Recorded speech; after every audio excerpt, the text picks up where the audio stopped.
안녕하세요. 굿모닝 성공투자의 아침 김은수 앵커입니다. 자, 우리 굿모닝 성공투자의 아침에서는요. 매주 월요일부터 금요일까지 그리고 아침 6시부터 7시까지 팍스경제TV의 최고의 증권 전문가들과 함께 주식 투자에 유용한 팁을 드리고 있습니다. 자, 최근 주요 시황이나 업종 분석 그리고 종목 분석이라든지 핫한 주식 시장의 이슈를 분석을 해드리고 있습니다. 자, 주식 투자에 반드시 필요한 기초 교육부터 심화 교육까지도 진행을 하고 있는데요. 방송 내용에 대한 질문이나 방송 자료, 분석 자료가 필요하신 분들은요. 여기 하단에 나와 있는 노란통 메신저를 통해서 누구나 무료로 받아가 보실 수가 있습니다.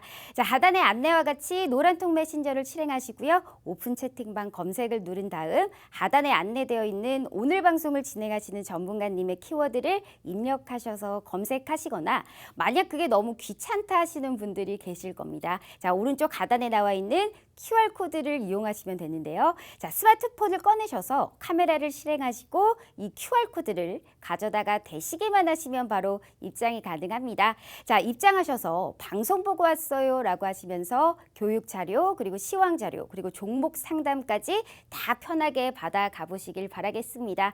자, 본 방송은 녹화 방송입니다. 일정 부분 시차가 있을 수 있다는 것을 감안해 주시고 시청해 주시길 바라겠고요. 자, 우리 굿모닝 성공투자의 아침에서는 팍스경제TV의 전체 증권 전문가님들 중에 수익률이 가장 좋은 메인 간판 전문가님들만 나오고 있습니다. 자, 오로지 수익률 상위 랭크자들만 이 굿모닝 성공투자의 아침에 출연할 수가 있기 때문에 우리 시청자 여러분들께 많은 도움이 되실 거다라고 믿고 있습니다. 자, 그럼 오늘 방송을 해주실 우리 전문가님 바로 만나보러 가실까요?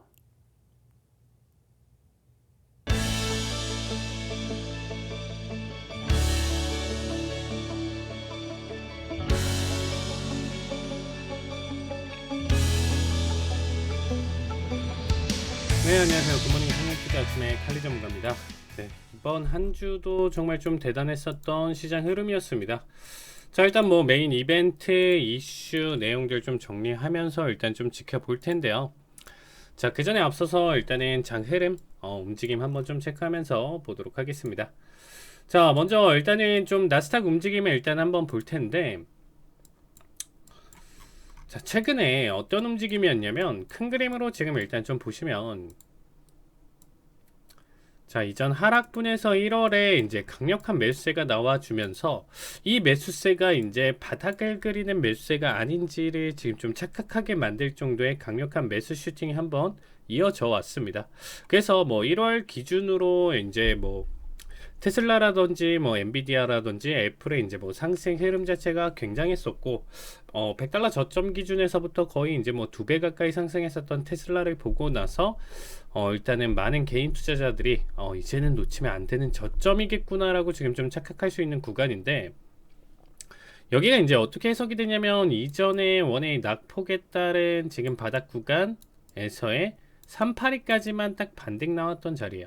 전체적인 한 해 동안의 낙폭을 1월 달에 이제 반등 흐름 주면서 가져왔었던 구간인데, 이게 가장 의미 있는 반등이고, 이 반등이 추세의 전환이다라는 표시가 아니고, 여기 구간까지의 해석은 추세 연속을 더 가져가기 위한 마지막 상승, 반등, 가격 조정, 이렇게 좀 해석을 하면 되는 구간이다라고 봐주시면 되겠습니다. 자, 그래서 여기 구간대에서의 지금 일단은 반등 흐름 가져왔다가 다시금 지금 낙폭 가져가는데, 중요한 시그널들이 일단 좀 몇 번 보여주고 있어요. 여기 구간서부터 정말 말도 안 되는 이 매수세 때문에 그런데, 일단은 지금 2월 초부터 해서 지속적으로 이제 나와주는 게 뭐였었냐면, 이 구간대에서 이제 FOMO, 그쵸? 이제 나만 못 사면 안 돼 하면서 이 구간대에서는 당연한 낙폭과 조정이 이제부터 이어지면서 강력한 하락장으로 전환이 돼도 이상하지 않은 구간인데, 여기서 이제 떠받치는 매수세들이 굉장히 강했다라는 거예요. 지금 현재 구간대에서도 나와주는데, 중요한 팩트는 뭐냐면 CPI, PPI, PC까지 전체적으로 나와줌으로써 사실상 시장에 충격을 줘야 되는 게 당연한 결과인데, 오히려 자리값 버텨주면서 반등하다가 물가 너무 높게 나왔지, 이거 결론적으로는 매도세야 하면서 그 다음에 눌러줬죠. 엇박자로 눌러줬고, 이번 주에 가장 큰 빅이벤트 이슈는 뭐였나요? 이번 주 이슈 같은 경우는 사실상 파월이 상원, 하원 출석을 하면서 여기서 이제 연설문까지 이제 같이 지켜보신다라고 하면 매도 슈팅이 나올 수밖에 없는 내용 해석을 지금 계속 보여줬습니다. 그래서 매도세가 지금 계속적으로 좀 이어질 수밖에 없는 구조에 대해서 이제 설명을 드리면, 요거는 지금 일단은 정리하는 단계인데, 잠시만요. 문서 제가 이제 사실상 라이브 방송 통해서 선물 대행을 하고 있잖아요. 시청자분들이랑 이제 선물 대행을 이제 계속 가져가고 있는데, 그 사이에 이제 좀 계속적으로 이제 브리핑 드리는 내용들이에요. 브리핑 드리는 내용이고, 그 내용들 이제 보면서 이번 주에 이제 가장 큰 빅 이벤트는 사실상 파월이었다. 근데 파월이 빅 이벤트를 가져갔음에도 불구하고 시장은 떠받쳐주고 있는 이상한 상황이 지금 발생을 하고 있습니다. 자, 그래서 일단 뭐 나스닥 추세랑 앞으로의 좀 방향성을 좀 생각해 본다라고 하면, 일단 좀 간단하게 첫 번째 상원에 이제 나와서 이제 가져왔었던 이제 청문회를 조금 요약해서 일단 좀 같이 지켜보신다라고 하면, 자, 일단 청문회 이제 발언 요약을 해본다라고 하면, 자, 들어오는 데이터의 이제 총량이 더 빠른 긴축이 필요하다는 것을 나타낸다라고 하면 우리는 금리 인상을 가속화할 준비가 되어 있다, 이런 얘기를 했습니다. 되려 이전이랑은 조금 더 스탠스가 좀 다른 내용이죠. 그러니까 이전에는 디스인플레이션 좀 확실히, 그래도 연준이 생각하기에는 초반에 꺾이는 9%대에서 이제 낙폭 초반 시작, 두 번째 시작 뭐 이럴 때는 아직은 아니다, 아직은 안도하기는 이르다인데, 일단 뭐 작년까지 해서 이제 물가가 잡히는 모습을 보고 나서 사실상 파월은 이제는 이전에 연설을 했었을 때는 디스인플레이션이다라는 내용을 가져가면서 오히려 이제 좀 금리 인상 속도나 이런 부분들이 확실히 좀 조절된다라는 뉘앙스를 좀 많이 가졌다라고 하면, 이번에는 확실한 스탠스를 보여줬죠. 50bp 인상 가능성을 언급을 했습니다. 자, 일단 금리의 궁극적인 수준은 이전에 예측했던 것보다 더 높을 가능성이 있다라고 얘기했어요. 이건 뭐냐면 우리도 예상했었던 점도표, 그리고 이제 내년 예상, 작년 기준으로 23년도 예상했었던 수치나 이렇게 본다라고 하면 금리 이 정도 올렸으니까 이제 전체적으로 시장 좀 가라앉을 거고, 그 다음에 이제 물가 자체도 좀 안정적으로 실업률이나 이런 부분들도 증가하는 형태로 가져가면서 연준이 생각했었던 거, 결국에는 우리는 계산을 해봤을 때 결국에는 뭐 사실상 계산하는 수치나 이런 부분들로 봤었을 때 당연하게 금리를 올리면 나머지가 다운 되면서 우리의 목표치대로 도달하는 거, 우리가 지금 계산한 대로 잘 흘러가고 있네 였었는데, 올해가 그게 이제 좀 깨지는 모습을 보여줬죠. 그렇기 때문에 이전 점도표 수준보다 더 높은 최종 금리 인상 가능성을 지금 좀 언급을 했다라고 봐주시면 되겠습니다. 특히나 이제 연준의 목표는 여러분들 이걸로 보시면 돼요. 2%대를 지금 목표로 되돌리려면 주택을 제외한 핵심 서비스의 낮은 인플레이션과 노동시장의 연화 가능성이 이제 요구가 된다. 일단 주택을 제외한 나머지에서 지금 좀 힘들게 하고 있기 때문에 여기서의 이제 움직임, 이런 부분들이 인플레이션에 고루고루 영향을 끼치기 때문에 잘 지켜봐야 된다, 이런 얘기인 거죠. 그래서 결론적으로는 노동지표와 서비스 물가지표를 주목해야 된다라고 봐주시면 되겠습니다.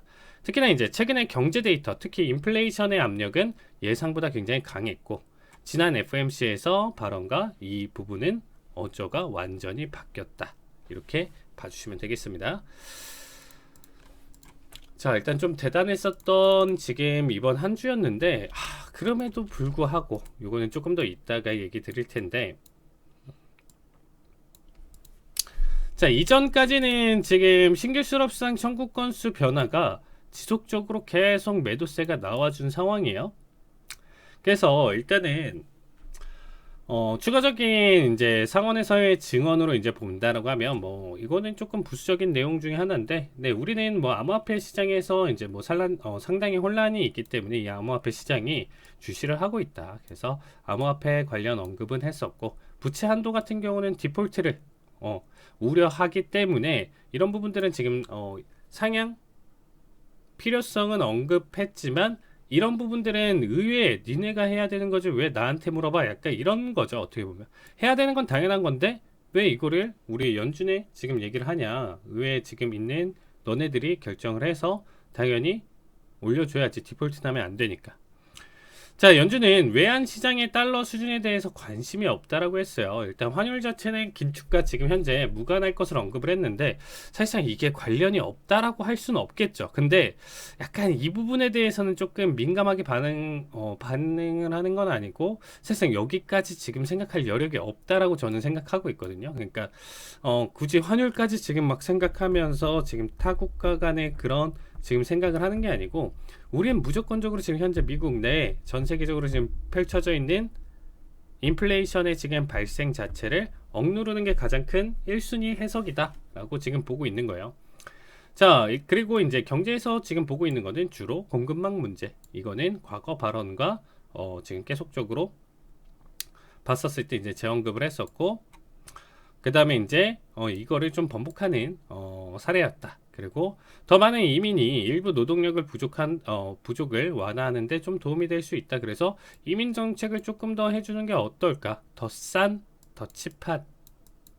싼 노동력이 지금 시장에 들어와야 어떻게 보면 물건 생산이라든지 이런 가격 단가를 낮출 수가 있는데 지금 미국 내에 있는 사람들로 인해서 이 고급 인력을 계속적으로 임금을 부담시켜준다? 그건 결국에는 물건에 부담이 될 수밖에 없고 현재 인플레이션 2% 되돌리기에는 안 좋은 거. 우리나라도 뭐 사실상 이제 타국가에서 이제 일하는 분들 그러면 사실상 뭐 어떤 부분에서는 이제 좀 힘든 노동으로 갈 가능성이 높겠죠. 우리 그냥 일반적으로 좀 기피하는 그런 노동으로 이제 좀 갈 수가 있고 그러다 보니까 우리나라도 지금 최근에 코로나 때문에 그렇게 해서 일단은 외국인 근로자분들이 못 들어와서 뭐 농경 쪽이라든지 뭐 여러 가지 좀 힘들었죠. 일단 사람 구하기도 힘들고 그렇기 때문에 뭐 재배를 안 하는 결과도 있었고 아니면 그렇기 때문에 가격은 올라갈 수밖에 없겠다. 이전이랑은 똑같지는 않잖아요. 그래서 이런 부분들은 우리나라도 그리고 또 미국도 안에서 일단 좀 같이 보는 내용이다라고 보시면 될 것 같고요. 자, 우리가 너무 조였다라고 주장하기에는 좀 어렵고 오히려 계속 조여야 한다라는 얘기를 했습니다. 그래서 너무 가는 긴축이 아니었냐라는 이 질문의 답변인데 지금 가지고는 택도 없다. 이제 시작이다라는 뉘앙스를 굉장히 좀 무섭게 펼쳐졌었던 내용이었었죠. 근데 이번에 지금 목요일날 지금 실업수당 청구 건수가 예상치 20만을 넘는 21만까지 이제 단기 급등을 또 보여주면서 결국에는 이제 연준에서는 지금 데이터를 가지고 이제 좀 판단한다였어요. 그래서 자, 차트를 보시면 지금 이게 화요일날 첫 상원 때 이제 움직임인데 되려 11시 30분 지금 거래량과 움직임을 보신다라고 하면 여기서는 비볐다가 결국에는 12시 때 연설 냉독하고 그 다음에 이제 질의응답 시간 거기서 이제 가져왔었을 때 처음부터 일단 낙폭을 가져왔어요. 그러니까 파월 연설에 따른 내용과 해석을 본다라고 하면 이러한 이제 매도세가 이제 좀 강하게 연출이 됐었고요. 그런데 분명히 이제 계속적으로 얘기하는 부분들 자체는 매파적인 언급들을 계속적으로 쌓아서 넘어갔었거든요. 그러니까 지금 보시는 방송 시청자분들도 아시겠지만 결국에는 시장 친화적인 발언은 절대 아니었다. 적어도 시장 친화적인 발언은 절대 아니었었고 바라봤었을 때 전체적으로 우리가 생각했던 것보다 더 갈 길은 멀고 우린 타이트하게 지금 너무 쪼였다 생각하지 않는다. 더 쪼일 가능성이 있다라는 거죠. 속도 뭐 올 초에 뭐 이제 3월까지 금리 인상 가져갔다가 이제 더 이상 안 가져가겠지라고 생각했었던 시장의 예상을 완전히 뒤엎는 강한 매파적인 발언이었습니다. 오히려 작년 기준으로도 좀 찾아보기 힘들 정도의 매파적인 발언을 좀 많이 했음에도 불구하고 시장은 중간에 반등을 하질 않나. 최종적으로 이제 파월 연설이 끝나는 시점과 더불어서 되려 더 큰 슈팅을 가져가면서 시장의 변동성을 좀 확대했었죠. 그러니까 지금 시장 대응에서 단기 대응으로 적어도 단기 관점으로 지금 좀 바라봤었을 때 가장 힘든 부분이 뭐냐면 다른 거보다 가장 힘든 부분은 이 말도 안 되는 매수세다라는 거예요. 파월인데 우리의 파월 연준 의장이 얘기를 이 정도의 매파적인 내용을 담았음에도 불구하고 두 번의 이 상승 파동이 나왔다라는 것 자체가 사실 말이 안 돼요. 이 얘기가 단기 충격 정도로만 해석하고 끝났으니까 이제 올리자 매수 이렇게 지금 나와주는 시장 형태 자체가 말이 안 된다라는 거야. 그러니까 뭐 FOMO 좋아요.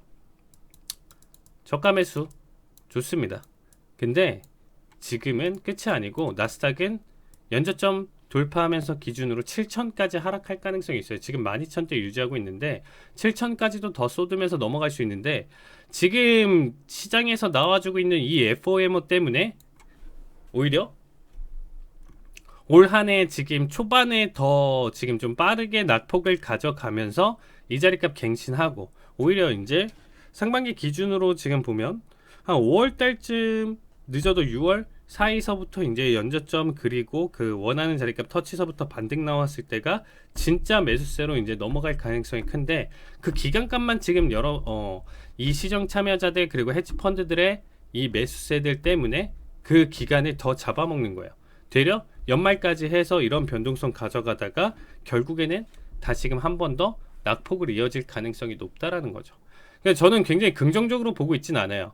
폭락이 나오면 당연히 안 되는 거 아니야? 라고 생각하실 수 있는데 그 자리값을 찍어야 정말 좋은 자리에서부터 매수를 이어갈 수 있고 지금은 상승과 하락을 좀 반복하는 변동성이 심한 구간으로밖에 보여주진 않고요. 결국에는 매도로 그 자리값을 좀 다이렉트로 힘있게 빠져줬어도 괜찮은데 시간값만 지금 잡아먹는 일이다. 이게 정말로 뭐 바라봤었을 때 나한테 좋은 일이냐? 라고 했을 때 저는 절대 아니다라고 보고 있습니다. 오히려 추세나 지금 현재 시황과 결과의 내용 해석을 지금 보면서 같이 맞춰서 따라갈 수 있고요. 꼭 투자의 방식이 상승일 때만 지금 가져갈 수 있는 방식만 있는 건 아니죠. 제가 대행하는 선물도 있고요. ETF, ETN도 인버스가 지금 다 존재를 하기 때문에 구간에 따라서는 충분히 그러한 대응을 가져가면서 노력하면서 시장을 바라보셔도 괜찮다라는 얘기를 꼭 드리고 싶습니다. 자, 여기서 처음에 그러니까 파월의 첫 등장, 다음 날은 하원 증언인데 여기서나 사실상 똑같은 얘기를 할 거고 그렇게 하루 만에 모든 스탠스를 바꿔서 정반대의 입장에 얘기를 하기는 힘들겠죠. 그래서 첫날에 사실상 더 큰 낙폭이라든지 예상했었던 매파적인 발언과 충격을 더 이어나갔어도 됐는데 그 낙폭마저도 미비했다라고 생각하고 있습니다.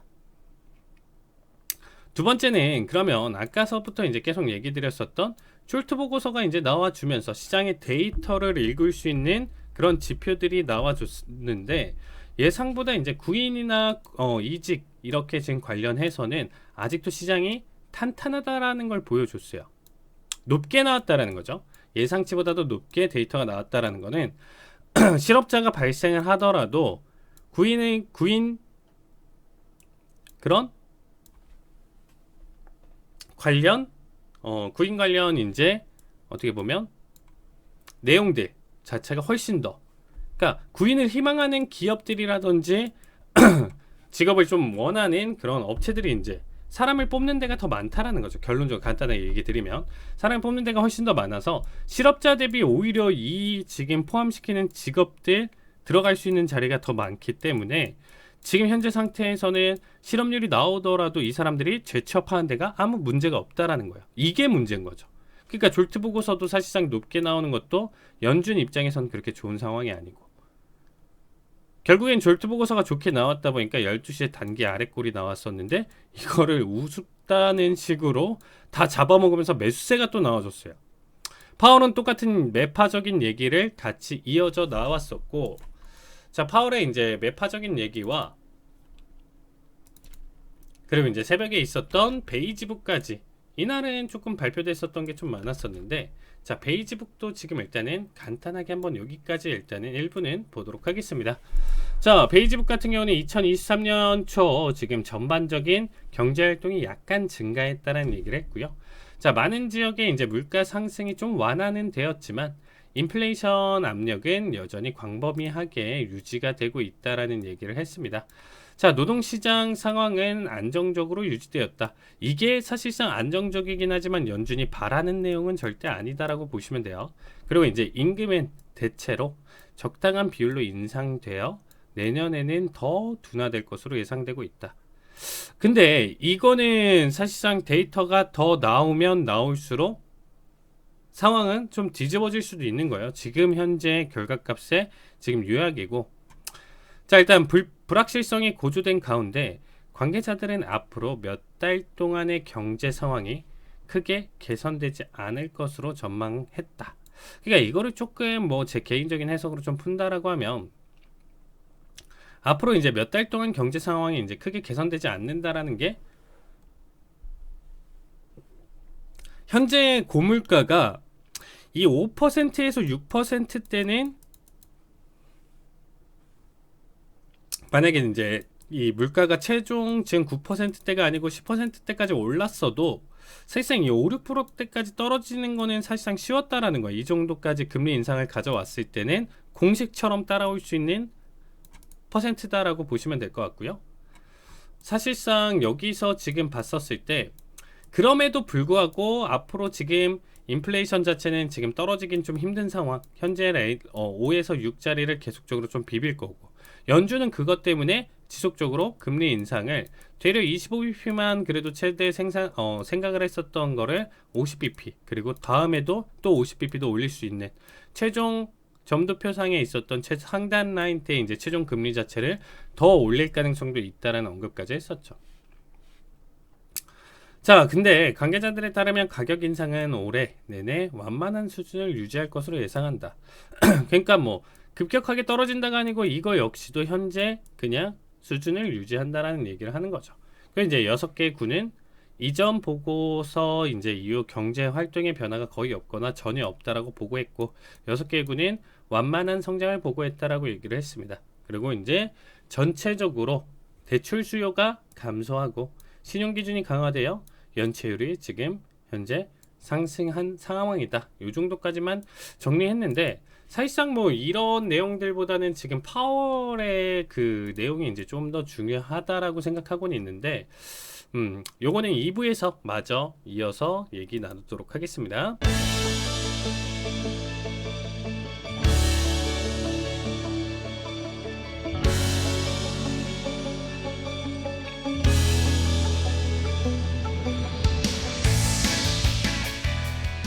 네, 굿모닝 성공투자 아침 2부 마저 진행하도록 하겠습니다. 자, 그래서 일단 베이지북 내용 정도는 여기까지 보는 거고요.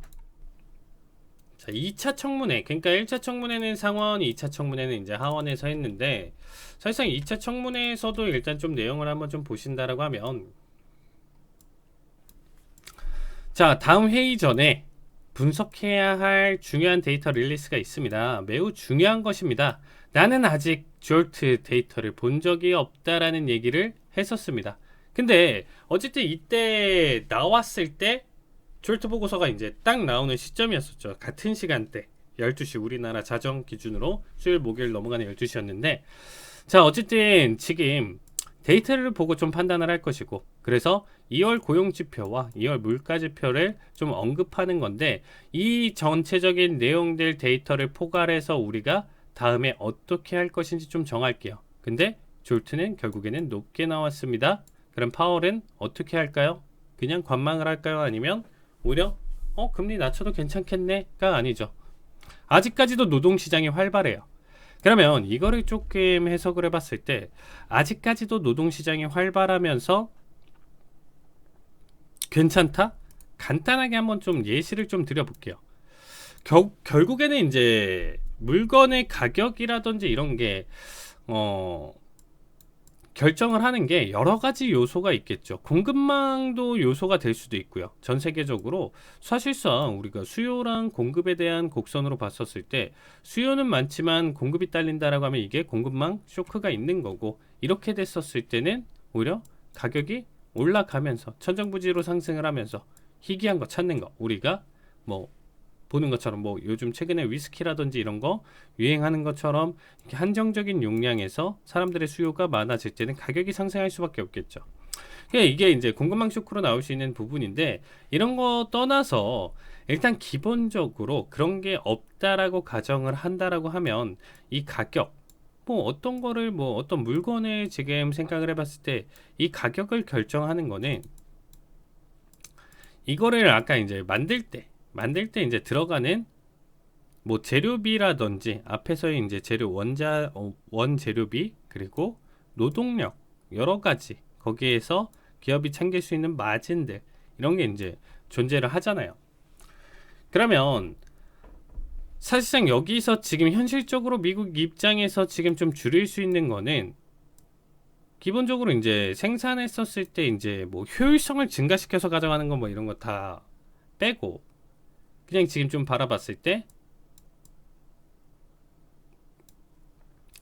아까도 이제 이민 정책을 얘기했었던 게, 한 사람당의 노동 임금 자체가 많이 차이가 나니까 저임금을 가진 사람들을 많이 사용을 해서 많이 이제 고용을 해서 이런 가격 단가를 낮추는 거를 해보자.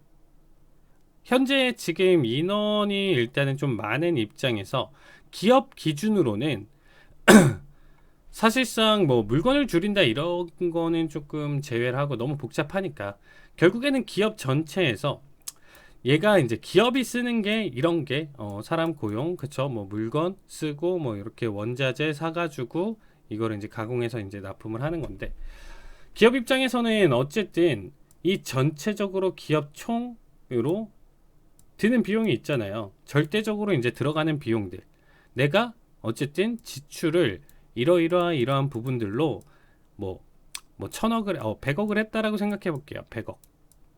100억을 했으면, 그쵸, 물건 생산을 했는데 결론적으로 우리가 물건으로 해서 마진을 남기는 기업이 입장에서 본다라고 하면, 여기서 적어도 뭐 130억 150억 뭐 이렇게 나와야 되겠죠. 그래야 뭐 30억 차익이 생기는 거니까. 그러면 여기서 일단은 좀 줄일 수 있는 거 다 줄여봤는데 결론적으로 안 된다라고 하면 인원들의 감축이라든지 뭐 생산에 있는 사람들에 대한 감축이 아니고, 뭐 사무직이라든지 조금 더 고액 연봉자라든지 지금 현재 포지션에서 굳이 무리하게 있을 필요가 없는 사람들을 해고를 함으로써 전체적으로 총 들어가는 비용들만 조금만 낮출 수 있다라고 하면 생산 자체를 조금 더 떨어질 수도 있는 상황이에요. 근데 전체적으로 내가 100억 써서 30억 이득 봐서 30%의 마진을 가져가냐, 일단 뭐 80억 써서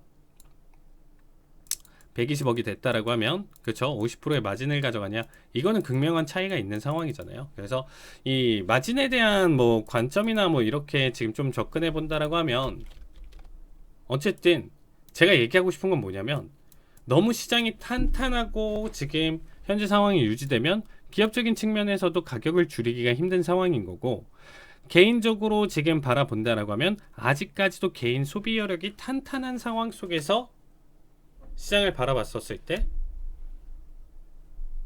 탄탄한 지금 현재 소비, 그러면 물건 가격이 지금 떨어질 만한 요소가 없다라는 거죠. 어느 정도의 경기 침체 악순환 사이클이 한번 벌어져야 돼요.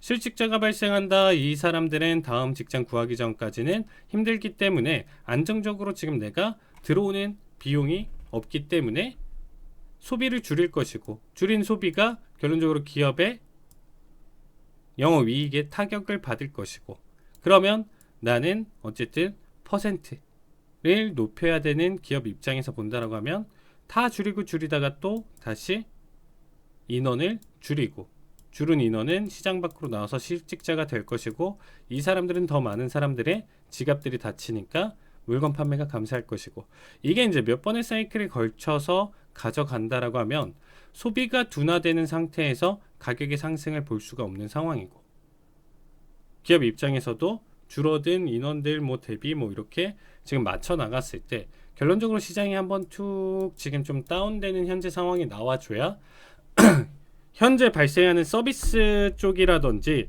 전체적으로 발생한 인플레이션 자체가 줄어들 가능성이 있겠죠. 이 작업이 필요한 게 뭐냐면, 제가 왜 이렇게 좀 나쁜 얘기만 하는 것 같지만 이게 있어야 지금 5, 6%대 지금 이 물가가 연준이 바라는 2%대까지 가져갈 수가 있는 거예요. 이 작업에 지금 결과가 절대 없다라고 하면 현재 금리 인상과 그냥 현재 스탠스 뭐 정책적으로 뭔가를 하더라도 결국에 이 5, 6%대에서 2% 떨구기는 힘들다라는 거죠. 현재 수준은 유지할 수는 있어요. 여기서 다시금 9%대, 10%대까지 다시 올라가면서 다시 인플레이션이 폭등하는 거는 지금 현재 수준에서 금리 인상 수준이랑 긴축을 통해서는 가능은 한데 그 이상의 낙폭을 가져가려면 이 경기 침체 사이클은 꼭 겪어야 된다라는 거죠. 이해되시나요?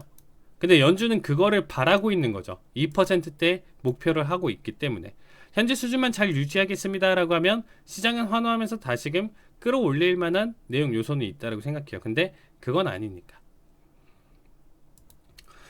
자, 다시금 좀 정리해서 본다라고 하면 연말금리는 우리가 예상했던 것보다 높을 것 같다. 2차 청문회에서도 똑같은 얘기를 했습니다. 그리고 이제 일자리 보고서와 물가 상승 보고서의 이례적인 강세는 모두 같은 방향을 가리키고 있다. 결국에 인플레이션이 쉽게 잡히진 않는 내용, 제가 앞에서 얘기 드렸었던 상황들과 좀 접목해서 본다라고 하면 충분히 이해가 되실 만한 내용이라고 보고 있고요. 자, 아무도 연준의 채무 불이행 시 경제를 보호할 수 있다라고 믿어서는 안 된다. 자, 이거는 미행정부 이제 디폴트 같은 경우는 이제 연준이 구해줄 수 없다. 이거는 그래서 의회가 지금 좀 승인을 가져가야 된다. 이 얘기를 또 다시 한 번 더 얘기를 했었던 거고요. 자, 우리는 통화정책 효과가 지연된다는 거는 알고 있지만 그것들은 시간적으로 좀 매우 불확실하다. 좀 애매한 얘기죠. 무슨 얘기냐면 금리 인상의 효과가 늦게 나타나는 것은 좀 인지하지만 그 시간으로 인해서 결국에는 이만큼까지 금리 인상 가져가고 더 큰 금리 인상을 앞으로 더 가져가면서 최상단을 지금 더 뚫으면서 넘어갈 수 있다라는 건데 최종 목표 금리 이렇게까지 올려준다라는 거는 결국에는 공식상으로 생각하면 금리 인상 결국에는 물가 안정을 바라볼 수 있는 대표적인 긴축과 동시에 지금 바라보는 생각에서는 공식이지만 누구나 생각할 수 있는 공식이지만 사실상 그 타이밍이 언제가 될지는 불가능하다. 아직 안 왔을 수도 있다. 왜냐면 노동시장이 꺾여야 되거든요. 꺾이면서 그 사이클이 나와주면서 쭉 빠져주는 그 타이밍 템포가 한번 있을 텐데 그게 안 가져가다 보니까 아쉽죠. 그게 안 가져가다 보니까. 자, 어쨌든 지금 현재 결과가 여기까지 이제 설명이 됐었던 거고요. 아까 이제 이전에 이제 보여줬던 건데 제가 데이터가 자, 요거만 한번 보세요.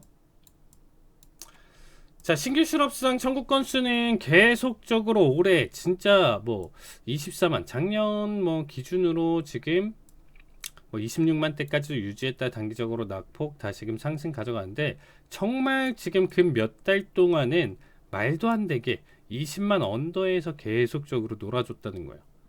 실업수당 청구 자체가. 그렇죠?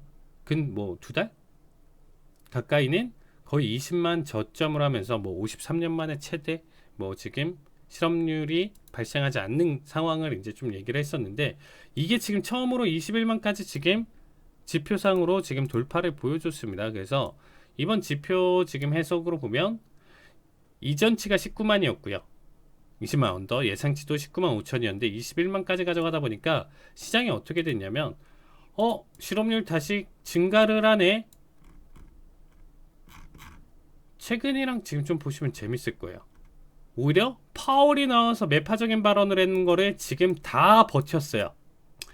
이 두 구간을 버텼다는 건 정말 대단한 거죠. 이러한 매파적인 발언을 했음에도 타이밍 상관없이 지금 장시간대 상관없이 이 자리를 다 버텼다라는 거죠. 버텼는데 웃긴 거는 여러분들 이게 순서가 잘못됐다라는 거예요. 제가 지금 조금 짚고 싶은 내용 자체는 순서가 잘못됐다는 겁니다. 자, 뭐가 됐든 자, PC 1위 물가 지표 그렇죠? CPI, PPI, PC 있고요. 그렇죠? 그 다음에 이제 고용 지표 실업수당, 그리고 이제 천국, 그 다음에 졸트. 영어로 쓸게요. 졸트 보고서 그 다음에 비동, 실업률. 뭐 요 정도까지만 지금 좀 생각하면서 큰 틀로 우리가 챙겨보는 것들을 이제 좀 생각해 볼 수가 있겠죠. 그래서 물가, 고용지표 이렇게 나와주는데 잘 생각해 보세요. 순서가 뭐냐면, 자, 물가가 낮게 나오든 높게 나오는 이 지표가 그러면 궁극적으로 이렇게 높게 나오냐 낮게 나오냐가 그냥 단순히 시장의 방향성을 어떻게 결정을 할 수가 있을까? 라고 본다라고 하면 어떻게 결정할 수가 있죠?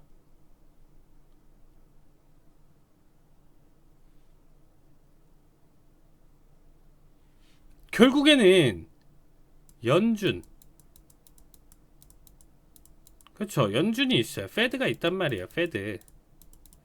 페드가 있는데 결국에는 이 물가의 변동성과 뭐 이런 내용들이 데이터가 나와주면서 결국에는 연준이 어떻게 할 것이냐에 대한 우려 때문에 상승과 하락이 반복하겠죠.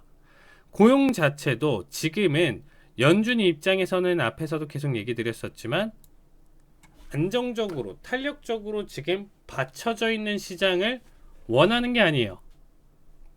고용이 좀 꺾이고 넘어가줘야 단기적으로 실업률도 많이 발생하고 이렇게 돼야 연준이 그래도 조금 더 고용의 안정도 보는 거고 물가의 안정을 보는 거기 때문에 연준 입장에서는 어쨌든 꺾이는 게 지금 현재 상황에서 좋다. 더 꺾여라, 더 부추긴다 이건 아니지만 어쨌든 꺾이는 모습이 연준 입장에서는 지금 좋고, 그러면 연준 입장에서는 그러면 더 큰 금리 인상보다는 속도 조절을 조금 할 수가 있겠다. 얘네가 높게 나오면 높게 나올수록, 그쵸? 어떻게 보면 연준 입장에서는 좀 더 완화된 움직임을 가져갈 수 있다에 대한 해석인 거죠. 그러면 파월의 발언은 뭐가 됐든 지금 현재 앞에서 놓였었던 물가지표들 데이터 다 쌓였던 거랑 최근에 있었던 졸트라든지 나머지, 그쵸? 이전에 있었던 실업수당 청구 건수가 최근에 계속 20만 언더에서 있었다라는 데이터를 보고 나서 판단하면 파월의 발언은 극매파적인 발언을 가져갔음에도 불구하고 시장은 받쳐줬다는 거죠. 순서가 잘못됐다는 거예요. 더 큰 낙폭 가져갔어야 됐는데 되려 실업수당 청구 건수 매주 발표하는 게 드디어 처음으로 20만 언더에서 21만까지 올라와 준 거에 대한 슈팅이 훨씬 더 컸다라는 거예요. 이게 말이 안 된다는 거죠. 그러면 최근 시장은 어떻게 해석을 보시는 게 가장 좋냐? 단기성으로 지금 일단 매도세가 크게 나와준 거는 정말 빠른 반등을 계속 보여줬어요. 매도세가 나와줄 만한 정말 내용 데이터들은 정말 빠르게 반등을 보여줬어요. 다 소화시키면서. 근데 조금이나도 지금 연준이 이렇게 하는 거 아닐까? 전날 전전날 파월 어마어마한 매파적인 발언을 해서 이게 연준의 의지랑 내용을 다 대변하는 건데, 연준 의장이 나와서 얘기를 했던 건데 이거는 아니겠지 라는 식으로 지금 시장이 좀 반등반등 가져가는 거고, 연설 끝나니까 이제 다 끝났다 하면서 매수세 나와주고 말도 안 되는 거죠. 실업수당 청구 건수에서 이렇게 올리는 거랑 앞에 지금 두 구간 해석을 본다라고 하면 이건 정말 말도 안 되는 움직임이었습니다. 연준이 아무리 이제 데이터 얘기는 했었지만 결론적으로는 현재 매파적인 발언을 끊을 수는 없고, 실업수당 정말 말도 안 되게 올렸어요. 지금 현재 다시금 낙폭 가져가죠. 하락하면서 지금 다시금 저점 그리고 12,000을 깬 상태로 지금 이번 한 주가 유지되는 게 조금 더 정상적이다라는 얘기를 드리고 싶습니다. 자, 일단 오늘 내용은 조금 이쪽에 오늘 메인 이슈가 있었기 때문에 너무 좀 많이 집중을 했었던 내용이었었고요. 어쨌든 이제 뭐 추가적인 하락 200대 지금 뭐 유지하고는 있지만 결과론적으로 이제 보신다라고 하면 12,000을 깨는 자리값이 여러분들이 보시는 시점이지 않을까 이렇게 생각하고 있습니다. 네, 3부는 제 하이라이트 영상으로 대처하도록 하겠습니다. 시청해 주셔서 감사하고요. 다음 주에 뵙겠습니다. 감사합니다.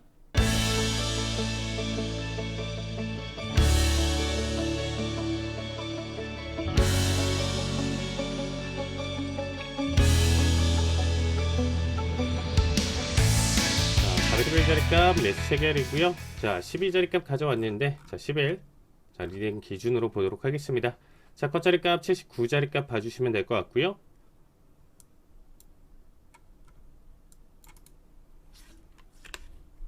자, 440대까지.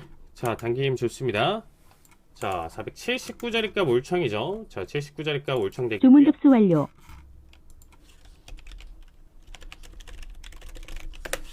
9자리 값 올청.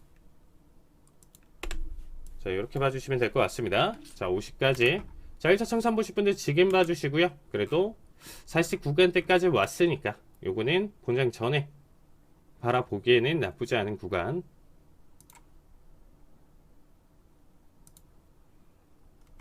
조금만 더 가자. 자, 67, 68. 자, 거의 10틱 남았죠. 자, 71.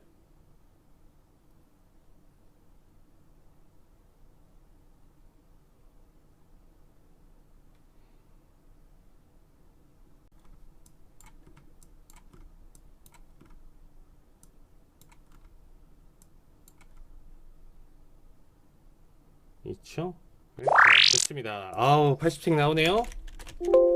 자, 80틱 수익 축하드립니다. 자, 289 매도 체결. 주문 접수 완료. 자, 요것도 한 자리 보시죠.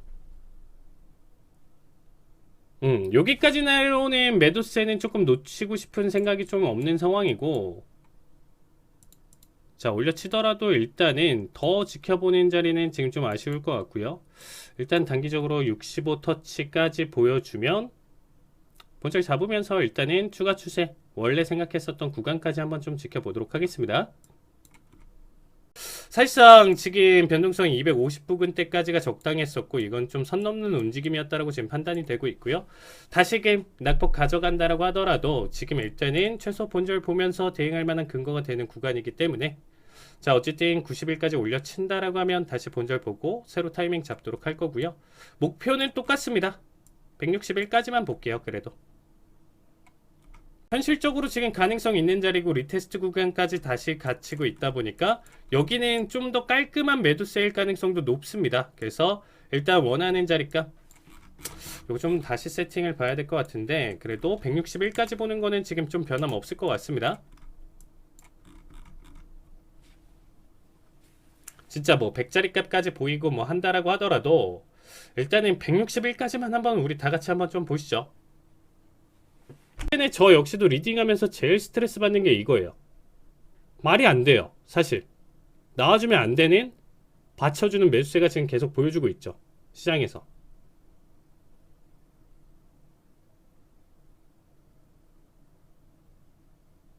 이거에 맞춰서 이거를 매수라고 바라보기에 너무 어렵잖아요. 시장 바라볼 때. 당연히 떨궈야 되는데 당연히 받쳐주고 있어요. 뭐 변동성 인정한다라는 거죠.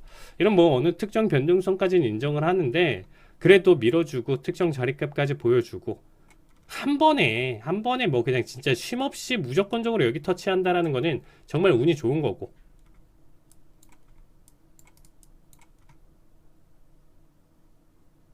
어느 정도의 변동성 당연히 있긴 하지만 그래도 생각할 수 있는 타협할 수 있는 구간이라는 게 있잖아요. 그렇죠? 자, 59분. 자, 저점 밀리면서 좋습니다. 자, 밴드 찢어주고 있고요.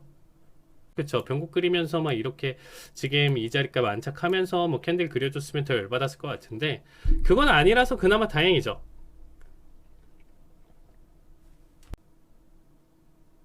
자, 50까지 뚫어줬고요.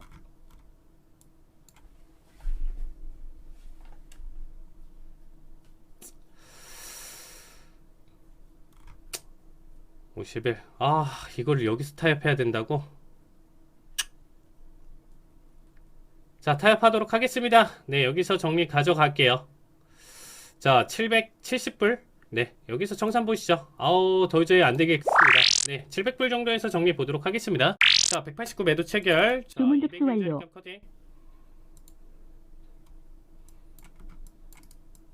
자, 일단은 단기적으로 노려볼 만한 구간은 밴드 저점까지죠.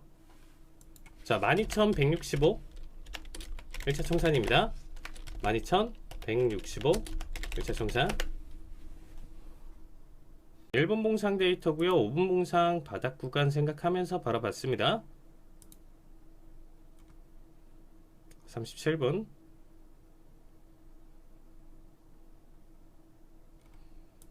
여기까지 좀 터치 보여주지. 자, 159. 이제 좀 저점 그리면서 추세 나오나요?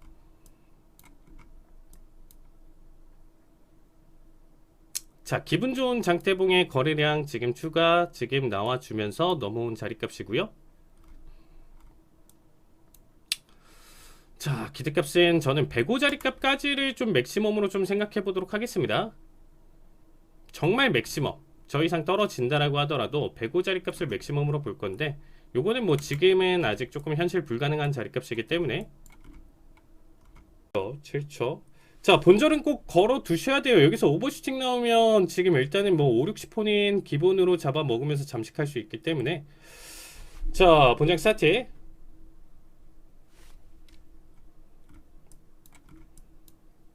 자, 이거 양봉 그리면 그대로 191 잡아 먹힙니다. 14. 자, 1400불. 자, 109까지. 자, 4포차. 자, 힘 좋으니까 한 번만 더. 자, 제발. 자, 예상보다 높게 나왔습니다. 졸트 보고서. 제발 30일 건들지 마. 주문 접수. 터치 보여주네요. 자, 여기까지만 보시죠. 자, 매도 체결. 자, 일단은 329자리값 기준으로 41자리값 말고요. 요거는 오늘은 요거는 손절가 51까지 보겠습니다. 주문 접수 완료. 요거 한 자리 마지막이다라고 생각하고 보시죠. 51까지 돌파하면서 가져가면 차라리 여기서 20% 손절로 마무리 보시죠. 너무 타이밍도 안 나오고 횟수도전 기준으로 본다라고 하면 요거 마지막 시간대도 그렇고. 이빠님 열린 마음으로 보셔야 돼요. 그래도 우리는 못해도 그쵸? 약손절 거의 본절 기준이 약손절이니까 이거 보고 그래도 가져가야죠. 그쵸? 기대값은 80일까지 보여주니까 청산 나올 수 있습니다. 자, 80일 자리값 미리 걸어 두시고요. 자, 더 보실 분들은 더 추천드리는 자리값이긴 해요. 더 추천드리는 자리값이긴 한데 그건 개인 매매 관점 리딩 기준으로는 80일 마무리 보도록 하겠습니다. 여기서 비빌 자리인가 싶은 느낌인데 이번엔 갔어야죠. 또 이거를 살짝 저점 깨면서 지금 양봉을 또 크게 그리고 있는데 또 지금 계속 좀 더럽게 아랫꼬리 지금 잡으면서 보여주고 있고요.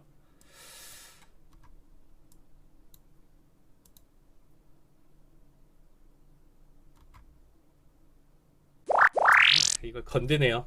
자, 600불 수익으로 마무리 보도록 하겠습니다.